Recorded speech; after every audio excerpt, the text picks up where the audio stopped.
नमस्कार दोस्तों। इस क्लास में हम बात करेंगे डार्विन के बारे में, चार्ल्स डार्विन के बारे में।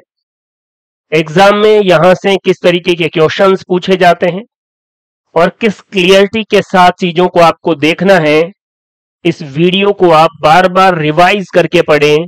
यहां से कैसा भी क्वेश्चन आए आप बिना किसी कंफ्यूजन के सॉल्व कर पाएंगे। तो आइए बिना किसी देरी के शुरू करते हैं। Darwin and Darwinism. देखिए, चार्ल्स डार्विन, इनका जन्म 12 फरवरी 1809 में हुआ। इनकी एक बुक है द ओरिजिन ऑफ स्पीसीज। बहुत सारे एग्जाम में यह पूछा जा चुका है, ओरिजिन ऑफ स्पीसीज या द ओरिजिन ऑफ स्पीसीज किसकी बुक है? चार्ल्स डार्विन की। चार्ल्स डार्विन ने साउथ अमेरिका के आसपास 22 द्वीपों की एक श्रृंखला है, गैलापागोस आइसलैंड। इसे लिविंग लेबोरेटरी ऑफ इवोल्यूशन भी कहा जाता है। यहां पर काम किया। साउथ अमेरिका के आसपास 22 द्वीपों की एक श्रृंखला है जिसमें ये HMS बीगल जहाज के द्वारा यात्रा की और एक पक्षी पर इन्होंने एक्सपेरिमेंट किए, उसका नाम है डार्विन पिंच। पक्षी का नाम भी इनके नाम से रखा गया। ये देखिए, डार्विन को गैलापागोस पर एक फोसिल भी प्राप्त हुआ जो साउथ अमेरिका की लिविंग स्पीसीज के साथ समानता रखता है। इसका मतलब यह हुआ कि इन द्वीपों पर जो भी डार्विन पिंच पक्षी थे उनका ओरिजिन साउथ अमेरिका से हुआ है। देख लीजिए, अभी और भी इसके बारे में बात करेंगे। मेनली जो क्वेश्चन यहां से है, origin of species Charles Darwin की पुस्तक है जिस पर इवोल्यूशन नेचुरल सिलेक्शन के द्वारा होता है, इस पर फोकस है। और इन्होंने एक्सपेरिमेंट साउथ अमेरिका के आसपास 22 द्वीपों की एक श्रृंखला है, गैलापागोस आइसलैंड, वहां पर किया।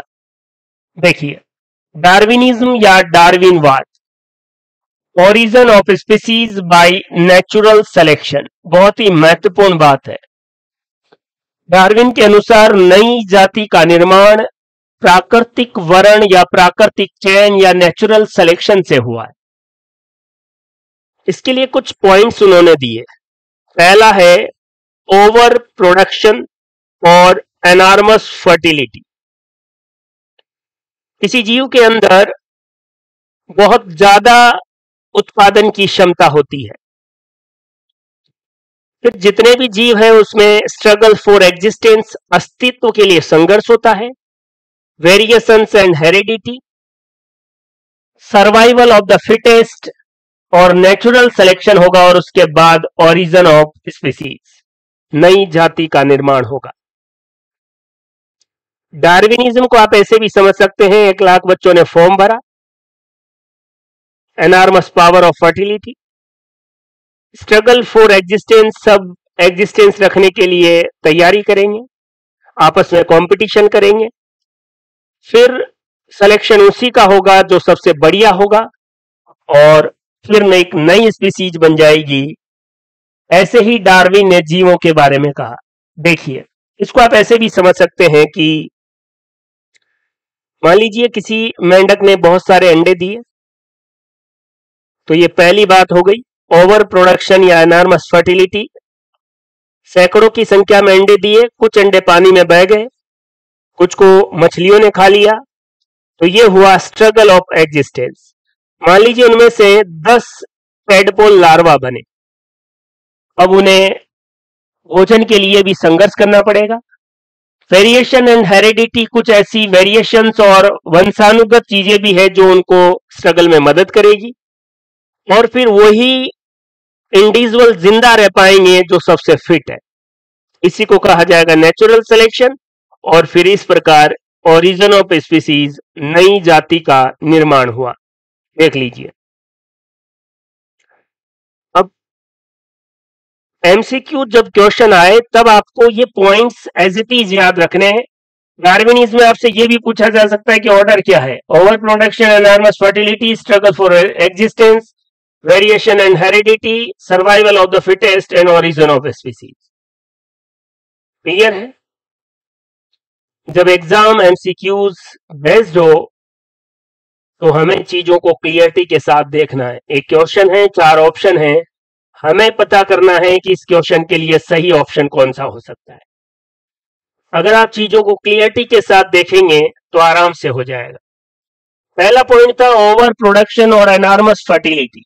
वैसे साल्मोन प्रोड्यूस कितने, इकाई, ढाई, सैकड़ा, हजार, 10,000, लाख, 10 लाख, करोड़, 2 करोड़ 80 लाख अंडे देगा एक सीजन में। ओएस्टर 60 से 80 मिलियन पर ईयर अंडे देगा। अगर ये सारे अंडे नया जीव बना ले तो पृथ्वी पर यही जीव पाए जाएंगे, इसलिए सिलेक्शन जरूरी है। एडल्ट फैस्युला हिपेटिका जिसे लीवर फ्लू कहते हैं, ये भी 1000 ईग देता है। फ्रॉग भी प्रोड्यूस थाउजेंड्स ऑफ ईग, और इनमें से कुछ ही फिर एडल्ट फ्रॉग में बदल पाएंगे। स्ट्रगल फॉर एग्जिस्टेंस में इंट्रा स्पेसिफिक या स्पीसीज, इंटर स्पीसीज और स्ट्रगल विद एनवायरमेंट। एक ही जाति के जीवों के बीच इंट्रा स्पीसीज, जिसे इंट्रा स्पेसिफिक भी कह सकते हैं, 2 अलग अलग जातियों के बीच इंटर स्पीसीज, और वातावरण के साथ संघर्ष स्ट्रगल विद एनवायरमेंट। जैसे इंट्रा स्पेसिफिक या स्पीसीज में एक ही जाति के जीवों के बीच कंपटीशन, इंटर स्पीसीज में 2 अलग अलग जातियों के बीच, और स्ट्रगल विद एनवायरमेंट में सूखा, बिजली और भूकंप, इनके द्वारा भी बहुत सारे जीव मर जाते हैं, तो इनमें भी संघर्ष रहेगा। उसके बाद है वेरिएशन एंड हेरिडिटी। वेरिएशन में भी यूजफुल हो सकती है, हार्मफुल हो सकती है और न्यूट्रल हो सकती है। तो जो विभिन्नताएं आनुवंशिकता के कारण आती है, लाभदायक विभिन्नताएं हो सकती है, नुकसानदायक हो सकती है, न्यूट्रल हो सकती है। सर्वाइवल ऑफ द फिटेस्ट और नेचुरल सिलेक्शन, डार्विन ने इसको लेमार्क के जिराफ वाले एग्जाम्पल से समझाया कि वही जिराफ जिंदा रहेंगे जिसकी गर्दन लंबी हो। ओरिजिन ऑफ स्पीसीज, जो पुराने ओल्ड वंस है उनमें जो बेटर एडेप्टेड है उन्हें प्रिजर्व्ड या एक्युमुलेटेड किया जाएगा और नई स्पीसीज बन जाएगी। तो ये ऑर्डर, ये चीजें डार्विन ने अपनी बुक में ये बताया कि नई जाति का निर्माण नेचुरल सिलेक्शन के द्वारा होता है। दूसरा, सर्वाइवल ऑफ द फिटेस्ट, ये कॉन्सेप्ट भी डार्विन ने दिया, Charles Darwin. Criticism of Darwinism या objection to Darwinism theory. Darwin ने ये सिद्धांत दिए, इनका कुछ वैज्ञानिकों ने क्रिटिसाइज या इनमें कमियां निकाली, सर रिचर्ड ओवन और एडम सेजविक। इन्होंने बताया कि डार्विन ने स्मॉल फ्लक्चुएशन वेरिएशन पर ही जोर दिया। दूसरा, इन्होंने बताया कि डार्विन ने यूज और डिसयूज को एक्सप्लेन नहीं किया। तीसरा, इन्होंने कमी बताई कि डार्विन ने सोमेटिक और जर्मिनल, दैहिक और जो जर्मिनल या जननिक विभिन्नताएं हैं उनको डिफरेंशिएट या अलग अलग नहीं किया। डार्विन के अनुसार सभी वेरिएशन हेरिटेबल है, एक पीढ़ी से दूसरी पीढ़ी में जाती है। तो डार्विन को क्रिटिसाइज करने वाले ये 2 वैज्ञानिक, इन्होंने ये 3 कमियां बताई। आराम से देखिए। चौथा है Darwinism explain the survival of the fittest but not arrival of the fittest. Darwin ने ये तो एक्सप्लेन कर दिया कि सर्वाइवल ऑफ द फिटेस्ट होगा, लेकिन ये फिटेस्ट आया कहां से, अराइवल ऑफ फिटेस्ट को नहीं समझा पाया। एक एक लाइन को क्लियरिटी के साथ समझना है, मैं फिर आपको कह रहा हूं। Natural selection does not account for the beginning of the organ, how an organ can be useful in initial stage. इन्होंने ये भी कहा कि प्रारंभिक अवस्था में कोई ऑर्गन कैसे यूजफुल हो सकता है, उसकी क्या उपयोगिता, स्टार्टिंग में उपयोगिता कैसे निर्धारित हो, इसको भी डार्विन अच्छे से एक्सप्लेन नहीं कर पाया। देखिए, it does not explain over specialisation या पर्टिकुलर स्ट्रक्चर।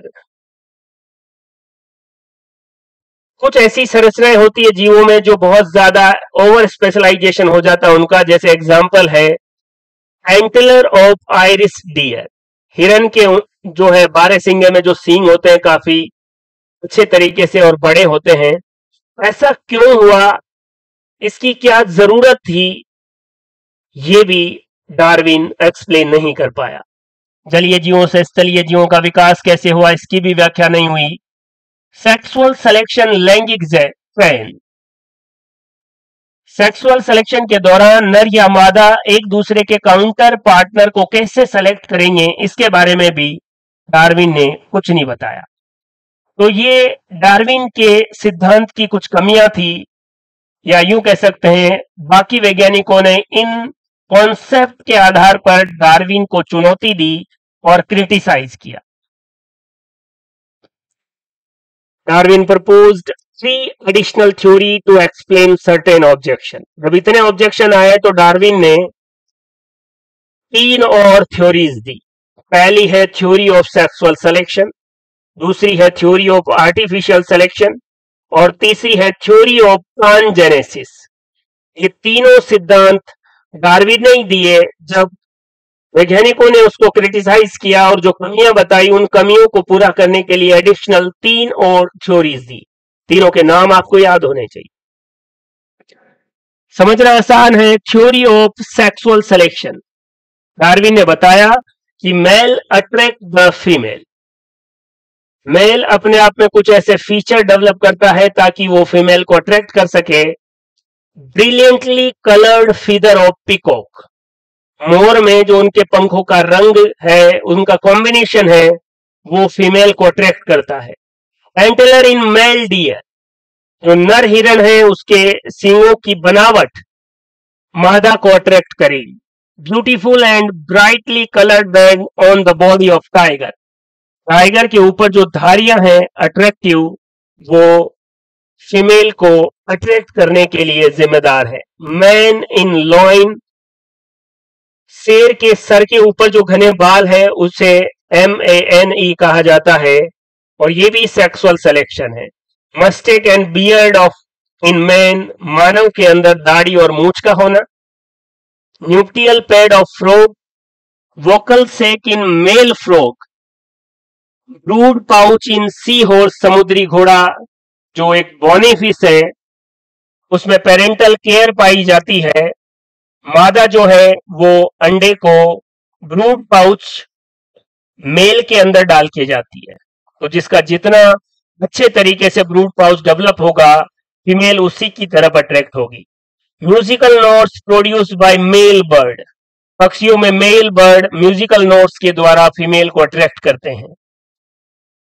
लेकिन इस सेक्सुअल सिलेक्शन में भी कुछ एक कमी ये हो सकती है कि डार्विन ने जितने भी एग्जाम्पल दिए, मेल फीमेल को अट्रैक्ट करता है, सिलेक्शन करता है, चयन करता है, लेकिन मेल भी सिलेक्शन करता होगा। ये देखिए, मतलब मेल के अंदर डार्विन के अनुसार ऐसे फीचर होंगे ताकि वो फीमेल को अट्रैक्ट कर सके। डार्विन के अनुसार सिलेक्शन किसके हाथ में है? फीमेल के हाथ में। लेकिन मेल भी अपने पार्टनर का सिलेक्शन करता होगा, इस बात को एक्सप्लेन डार्विन ने नहीं किया। डार्विन ने यही बताया कि मेल अपने अंदर ऐसे कैरेक्टरिस्टिक्स डेवलप करेगा ताकि फीमेल उसकी तरफ अट्रैक्ट कर सके या फीमेल उसको चुन सके, सेलेक्ट कर सके। डार्विन के अनुसार सेक्सुअल सिलेक्शन फीमेल पार्टनर द्वारा होगा, लेकिन मेल पार्टनर भी सिलेक्शन करता होगा। ये इस सेक्सुअल सिलेक्शन की थ्योरी का एक कमी है। थ्योरी ऑफ आर्टिफिशियल सिलेक्शन, यहां से भी क्वेश्चन है। सिलेक्शन बाय मेन, अगर मानव द्वारा सिलेक्शन हो, जैसे large number of egg by hand, ऐसी मछली ऐसी मुर्गी का चयन जो ज्यादा संख्या में अंडे देती है। Large quality of milk bye cow, ऐसी गाय का सिलेक्शन जो ज्यादा दूध देती है, उसी को पालेंगे फिर उसी के बच्चे होंगे तो वो भी ज्यादा दूध देने वाले होंगे। क्रॉप विद गुड यील्ड, ऐसी फसल जो ज्यादा उत्पादन क्षमता रखती है। इस तरीके से मानव सिलेक्शन कर लेता है। ज्यादातर एग्जाम्पल ये जंगली गोभी का आता है। ऐसी मान्यता है कि पहले जंगली गोभी थी, उसकी केवल चौड़ी पत्तियों को चयन किया गया तो केल बन गई। फूले हुए भाग का चयन किया गांठ गोभी, स्टेराइल फ्लावर या बंदे पुष्पों से फूल गोभी, पुष्प की वृद्धि रोककर ब्रोकली, पत्तियों के बीच की दूरी कम करके पत्ता गोभी तैयार की गई। जंगली गोभी से अलग अलग टाइप की केल, गांठ गोभी, पत्ता गोभी, ब्रोकली और फूल गोभी तैयार की गई। यह आर्टिफिशियल सिलेक्शन का एग्जाम्पल है जो मानव द्वारा किया गया। तीसरा है थ्योरी ऑफ पानजेनेसिस। इसको पढ़ने से मैं आपको बता दूं, एक थ्योरी है थ्योरी ऑफ पानस्पर्मिया। वो पृथ्वी पर जीवन की उत्पत्ति का सिद्धांत है जो रीचर द्वारा दिया गया कि किसी दूसरे ग्रह से कोई स्पोर आ गया। ये पानजेनेसिस है जो डार्विन द्वारा दिया गया। और इस थ्योरी में डार्विन ने क्या कहा उसको समझिए। डार्विन ने बताया कि दैहिक विभिन्नताओं या सोमेटिक वेरिएशंस को समझने के लिए डार्विन ने यह सिद्धांत दिया। इस सिद्धांत के अनुसार शरीर के सभी अंगों की सूक्ष्म प्रतिलिपि, माइक्रो जो कॉपी है, वो रक्त के माध्यम से गैमीट तक पहुंच जाती है और ये गैमीट इस प्रकार की विभिन्नताएं अगली पीढ़ी में ले जाते हैं। और इस सिद्धांत का कोई वैज्ञानिक आधार नहीं है, इसलिए इसको कोई मान्यता नहीं दी गई। देख लीजिए, पानजेनेसिस में डार्विन ने कहा कि प्रत्येक अंग की फोटोकॉपी ब्लड में है, वहां से ये गैमेट में चली जाती है और गैमेट से अगली पीढ़ी में चली जाती है। यही थ्योरी ऑफ पानजेनेसिस है, लेकिन इसका कोई साइंटिफिक प्रूफ नहीं है, इसलिए इसको कोई मान्यता नहीं दी गई। तो ये 3 थ्योरीज डार्विन द्वारा दी गई। उसके बाद नियो डार्विनिज्म या मॉडर्न सिंथेटिक थ्योरी, जिसमें डार्विनियन थ्योरी के साथ साथ सिलेक्शन के साथ साथ जेनेटिक थ्योरी को भी इंक्लूड किया गया। और इसमें ये 6 पॉइंट है। Genetic variability in population, significance of genetic variability, natural selection, genetic drift, isolation और ओरिजिन ऑफ स्पीसीज। इस तरीके से नई स्पीसीज का निर्माण होता है। देखिए, जेनेटिक वेरिएबिलिटी इन पॉपुलेशन, इसमें सबसे पहले जीन पूल क्या होता है? Total gene content of all the individuals of A population. किसी जनसंख्या के सभी जो इंडिविजुअल्स हैं उनमें टोटल जीन कंटेंट को जीन पूल कहा जाएगा। इसमें पहला है causes of genetic variation eight individual level. Individual level पर जेनेटिक वेरिएशन, इसमें पहला है जीन म्यूटेशन, जिसमें पॉइंट म्यूटेशन आ जाएगा, सिकल सेल एनीमिया का एग्जांपल हो जाएगा। ये सारी बातें हम पढ़ चुके हैं, इसलिए मैं ज्यादा इसके बारे में आपको यहां नहीं बता रहा। म्यूटाजेनिक कंटेंट क्या क्या हो सकते हैं? रेडिएशन हो सकती है, एक्सरे और यूवी रे। केमिकल हो सकते हैं HNO2, colchicine, peroxidase, phenol, mustard gas और हाई टेम्परेचर। और म्यूटेशन इंट्रोड्यूस्ड आर्टिफिशियली, अगर कृत्रिम रूप से म्यूटेशन इंट्रोड्यूस करवाया जाए तो उसके लिए एक टर्म आएगा इंड्यूस्ड म्यूटेशन। और इसके बारे में बहुत अच्छे से हम पहले पढ़ चुके हैं। दूसरा है मेंडेलियन रिकॉम्बिनेशन ऑफ जीन। इसमें क्या होता है? रीसप्लिंग और mixing of gene in sexually reproduction organism. तो क्रॉसिंग ओवर मियोसिस में होगा और फिर फर्टिलाइजेशन। ये तीनों जो प्रोसेस है ये जिम्मेदार है इसके लिए मेंडेलियन रिकॉम्बिनेशन ऑफ जीन के लिए, क्रॉसिंग ओवर, मियोसिस और fertilisation. Causes of genetic variation population level, और इसमें आएगा क्रोमोसोमल एबरेशन। इसको हम डिटेल में पढ़ चुके हैं। नंबर के बारे में संख्यात्मक क्रोमोसोमल एबरेशन भी और संरचनात्मक क्रोमोसोमल एबरेशन भी। हाइब्रिडाइजेशन में म्यूल कैसे बनेगा, रेफेनोब्रेसिका कैसे बनेगा, पोमेटो थोड़ा आपको देखना है। सोमेटिक हाइब्रिडाइजेशन है जिसमें आलू और टमाटर, इन दोनों का सोमेटिक हाइब्रिडाइजेशन के द्वारा एक सेल तैयार की जाएगी पोमेटो, जिसमें ऊपर टमाटर और नीचे आलू आएंगे। देख लीजिए।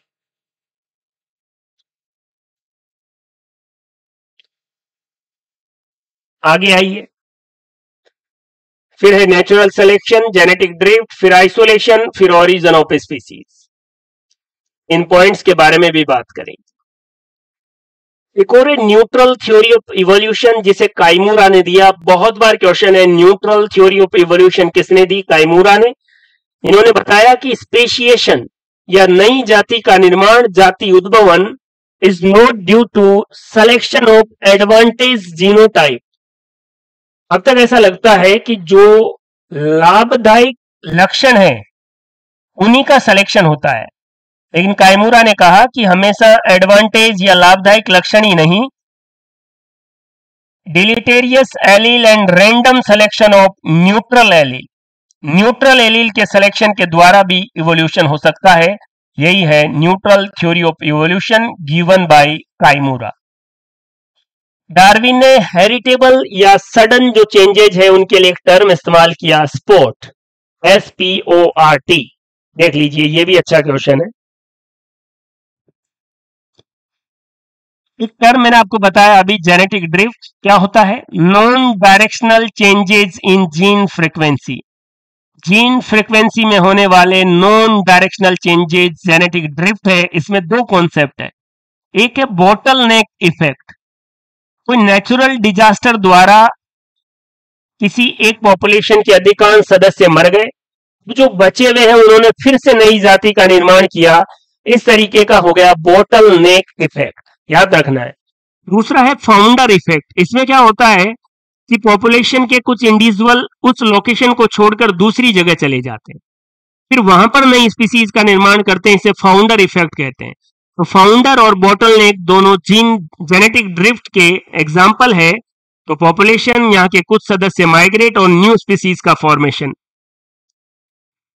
आइसोलेशन में दो महत्वपूर्ण है और यहीं से क्वेश्चन पूछा जाएगा। आइसोलेशन, पहला है एलोपैट्रिक, भौगोलिक पृथक्करण। एक पॉपुलेशन थी, बीच में से कोई भौगोलिक अवरोध आ गया, अब दो भाग अलग अलग हो गए और दोनों ने अलग अलग स्पीसीज बना दी, इसे एलोपैट्रिक स्पेसिएशन भी कहते हैं। तो आइसोलेशन में अगर भौगोलिक या ज्योग्राफिकल आइसोलेशन है तो एलोपैट्रिक, और कुछ सदस्य क्या होंगे, जैसे मान लीजिए ये हैबिटेट है, कुछ सदस्य अपना एक अलग से ग्रुप बना लेंगे और आपस में रिप्रोड्यूस करेंगे, जननिक रूप से पृथक हो जाएंगे और फिर ये अलग ही स्पीसीज बना देंगे। इसको कहा जाएगा सिंपैट्रिक स्पेसिएशन। तो जाति उद्भवन के दो टाइप समझ लीजिए, या आइसोलेशन के दो टाइप समझ लीजिए। एलोपैट्रिक स्पेसिएशन में ज्योग्राफिकल आइसोलेशन और सिंपैट्रिक स्पेसिएशन में क्या होगा? रिप्रोडक्टिवली आइसोलेशन होगा। देख लीजिए, क्लियर है? चलिए, अडेप्टेशन या अनुकूलन, इसमें एक टर्म है मिमिक्री, इसका उद्देश्य है छुपना। दो टाइप की है, बैटसन मिमिक्री और मुलेरियन। अगर कोई एडिबल स्पीसीज नॉन एडिबल की मिमिक्री करे बैटसन, और नॉन एडिबल दूसरे वाली नॉन एडिबल के साथ ही मिमिक्री करे तो मुलेरियन मिमिक्री कहा जाएगा। मिमिक्री। और तीन ऐसे रूल है जिनके बारे में आपको याद रखना है, बहुत बार हम इसके बारे में बात कर चुके हैं। बर्गमैन्स रूल, एलन रूल, ग्लोजर रूल। बहुत अच्छे से आपको ये आना चाहिए, कुछ हिंट मैं यहां पर दे रहा हूं। बर्गमैन रूल बॉडी साइज से संबंधित है, एलन रूल एक्सट्रेमाइट से संबंधित है, और ग्लोजर रूल स्किन कलर से संबंधित। देख लीजिए, एक बार और बता रहा हूं। बर्गमैन रूल बताता है कि ठंडे प्रदेशों में रहने वाले जीवों का बॉडी साइज ज्यादा होता है, ध्यान से समझ लेना। एलन रूल बताता है कि गर्म प्रदेशों में जो जीव पाए जाते हैं उनके कर्ण पिन्ना बड़े होते हैं। ग्लोजर रूल ये बताता है कि गर्म क्षेत्रों में रहने वाले जीवों की स्किन का कलर गहरा होगा। ये बातें मैं आपको अच्छे से क्लियरिटी से बता रहा हूं, फिर भी आपको एक एक रूल पढ़ना है, समझना है, याद रखना है। यहां समझ में नहीं आया तो अलग से आपको टाइप करना है, बर्गमैन रूल क्या होता है, एलन रूल क्या होता है, ग्लोजर रूल क्या होता है। वैसे बिल्कुल सटीकता के साथ, क्योंकि जितना ज्यादा पढ़ते हैं कंफ्यूजन होता है फिर कि कौन कहां से संबंधित था, इसलिए मैं कुछ टर्म आप ऐसे बता रहा हूं जिनको आप पकड़ लो। Bergmann body size, Allen extremity, Gloger skin colour. फिर आप अपना दिमाग लगाओ। ठंडे प्रदेशों में ज्यादा बॉडी साइज वाले, गर्म प्रदेशों में जिनके कर्ण पिन्ना या एक्सट्रेमाइट ज्यादा बड़े हो, और ग्लोजर रूल गर्म प्रदेशों में वैसे भी गहरे कलर के त्वचा वाले होंगे, क्योंकि फिर दिमाग चल जाएगा। क्लियर है? और डिटेल में चाहिए तो आपके पास गूगल है, वहां पर इन तीनों रूल्स को अच्छे से पढ़ना है, लेकिन फिर भी आप ये टर्म अच्छे से पकड़ लें। अपने सिलेबस में पैलिएंटोलॉजिकल एविडेंस भी है और इसके बारे में हम पहले थोड़ा सा पढ़ भी चुके हैं।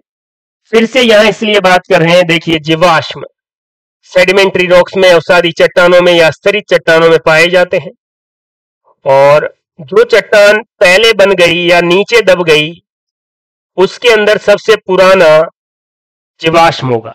मान लीजिए ये ए और बी दोनों जीवाश्म आपको मिले तो ज्यादा समय पुराना ए है और उसके बाद बी है।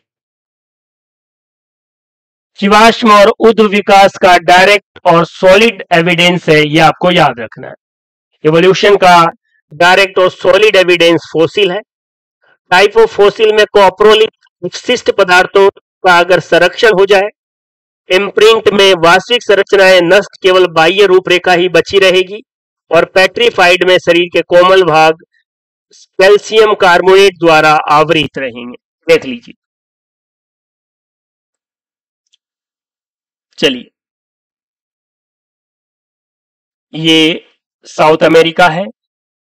HMS बीगल जहाज के द्वारा डार्विन ने यात्रा की और आसपास के 22 द्वीपों की एक श्रृंखला गैलोपेगोस आइसलैंड पर एक्सपेरिमेंट किए। एक पक्षी है डार्विन पिंच, उसको देखा और मेनली दो कैरेक्टरिस्टिक्स में परिवर्तन दिखा, colour of plumage, size and shape of बिक। इस आधार पर उसने देखा कि हर एक द्वीप पर मूल जो साउथ अमेरिका का डार्विन पिंच था उससे विभिन्नताएं आई।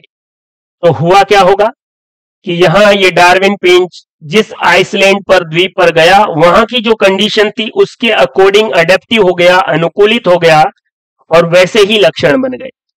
इसलिए डार्विन पिंच एग्जाम्पल है डाइवर्जेंट इवोल्यूशन का, अडेप्टिव रेडिएशन का या अनुकूलन का। ये देखिए, ये आपके पास साउथ अमेरिका, मान लीजिए इस आइसलैंड पर गया, यहां की जो भी सिचुएशन थी वैसे लक्षण आ गए। यहां से इधर गया, वहां इस आइसलैंड पर जो भी सिचुएशन थी वैसे लक्षण आ गए। एक मूल ओरिजिन था और जहां गया वहां के अकॉर्डिंग अडेप्ट हो गया, इसलिए एक टर्म है अडेप्टिव रेडिएशन। देखिए, अडेप्टिव रेडिएशन मूल जगह से जाकर अलग अलग जगह पर जा रहा है, फैल रहा है, इसलिए divergent evolution. Divergent evolution clear है? आराम से देखिए आप इसे। चलिए, एक क्वेश्चन है कि जो डार्विन पिंच है वो गैलापागोस आइसलैंड पर किस प्रकार का या किस आधार पर इवोल्यूशन दर्शाता है? Biogeographical evolution. बायोजियोग्राफिकल इवोल्यूशन देख लीजिए, क्योंकि बायोजियोग्राफी अलग अलग थी हर एक आइसलैंड की, उस आधार पर उसके लक्षण बन गए। तो डार्विन पिंच इस इवोल्यूशन का एग्जाम्पल है, ये डायरेक्ट मैंने आपको बता दिया है। तो ये था डार्विनिज्म और यहां से आने वाले महत्वपूर्ण क्वेश्चन। पूरे वीडियो को ध्यान से देखिए, सिस्टमेटिक तरीके से नोट्स बनाइए और अपनी तैयारी को बेहतरीन कीजिए। थैंक यू, धन्यवाद।